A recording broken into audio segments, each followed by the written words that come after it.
Sa buhay, hindi ka matututo kung hindi mo tatanggapin yung consequences sa bawat pangyayari sa buhay at paligid mo.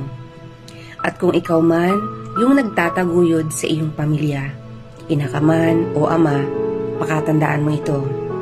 Huwag mong gawing buhay ang trabaho na halos wala ka ng oras sa asawa at anak o pamilya mo. Huwag laging pangarap nyo ang isipin nyo. Tanungin at respetuhin nyo rin ang partner nyo. Kasi gusto rin nilang sumabay sa lipad nyo. At para sa mga ama ng tahanan, pakatandaan nyo ito. Ang mga babae, hindi basta asawa lang o housewife lang na akala nyo taga-asikaso, taga-alaga, tagahain ang gusto nyo habang buhay. May mga pangarap din sila. At syempre tulad mo, napapagod din sila, physical at emotional. Huwag laging pairalin o unahin yung galit kasi marami tayong nagagawa na maling desisyon na hindi na pwedeng ibalik, lalo kung buhay yung kapalit. Nasa huli ang pagsisisi at makikita nyo lang ang halaga ng isang tao kapag wala na ito.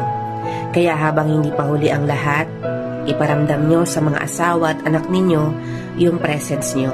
Dahil ang buhay natin, iisa lang yan at hindi na kaya pang palitan kapag binawi na ng nasa itaas.